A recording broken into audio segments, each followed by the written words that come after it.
देखा उन्होंने भाइयों ने, जब बाहर जाओ नौकरी करने के लिए और साल 6 महीना रुक के आओ और जैसे घर पे आओ, घर में घुसो परीक्षित जी, तो पत्नी देखेगी जेब की तरफ और अम्मा देखेगी मुंह की तरफ कि मेरो बेटा कमजोर तो ना होया, लट तो ना है, खान पान जन कैसो मिलो हो है। पत्नी केवल जेब की तरफ देखेगी, बहुत दिन बाद आया कि जो जेब फूली फूली है, हाँ पैसा खूब कमाओ। उन्हें क्या मालूम कि कोरोना काल में पुलिस के डंडा खाए। जैसे ही घर में घुसो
ध्यान रखना परीक्षित जी, धीरज धर्म मित्र और नारी आपातकाल परख जाए चारी।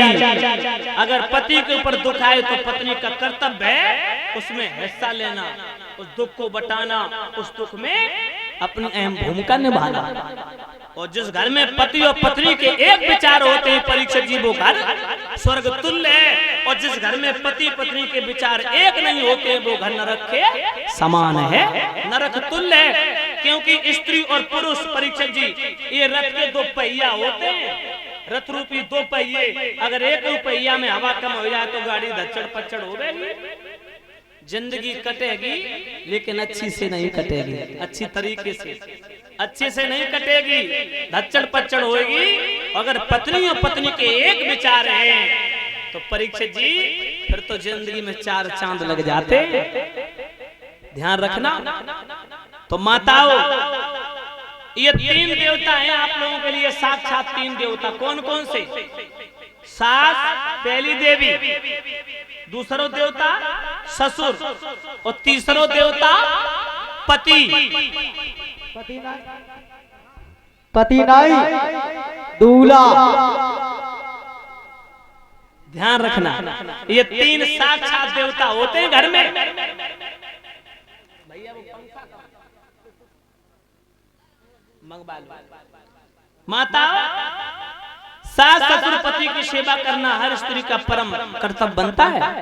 अच्छा, परसों मैंने, हाँ कल नहीं कही थी मैंने, सुबह उठ करके कितनी देवियां जो सुबह उठ करके अपने पति के सास ससुर के पैर छुअती, हाथ खड़े करो। 1 2 3 ही हाथ उठे हैं। मैं इन देवियों की विचारधारा को प्रणाम करता हूँ। इतनी भीड़ में लाज तो बचाए लाई। अच्छा, और तो शेष जे हैं बिलना की मार दे देती है। हमारे हमसे भैया कह रहे काय बेचारे कबू कबू मार खाए ले इतना। ध्यान रखना देवियों, ये बड़े शर्म की बात है। देवियों, एक बहुत सुंदर मैं आपको बात बता दूं, ध्यान से सुनो, आप लोगों के काम आएगी। एक गांव में एक कुल देवी का मंदिर था। 2 मिनट ध्यान रखना, मैं आपको एक दृष्टांत बता रहा हूं, आपके जीवन में काम आएगा।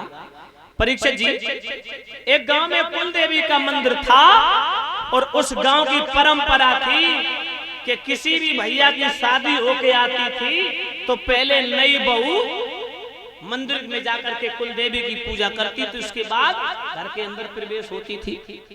तो एक भैया की शादी होके आई, नई बहू जैसे कार से नीचे उतरी परीक्षित जी, जैसे कार से नीचे उतरी सोई सास आगे एक थाली में रसगुल्ला भर के और एक थाल में धूप दीप अगरबत्ती चंदन बंदन लेके आ गई और बोली ये बहू बहू रानी अंदर मत जाओ, पहले हमारे साथ में चलो, कुल देवी की पूजा करो, उसके बाद देहरी के अंदर प्रवेश होना। परीक्षित जी आगे आगे, सास पीछे पीछे, बहू जैसे ही मंदिर के पास में पहुंची तो क्या देखा कि मंदिर के मेन दरवाजे पर पत्थर के 2 शेर बने। जो परीक्षित जी नई बहू ने शेर देखे, जो हो बहू वो वैसा मालूम पड़ा जैसे सांच माच के शेर हो। बहू चीख पड़ी, सासू मां अंदर नहीं जाऊंगी, ये शेर खा लेंगे। अब सास कहने लगी का पागल है, ये पत्थर के शेर हैं, ये न तो खा सकते न हमला कर सकते, ये तो कलाकारों की कलाकारी है भाई।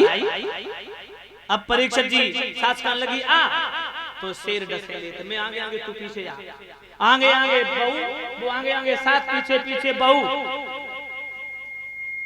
चलते चलते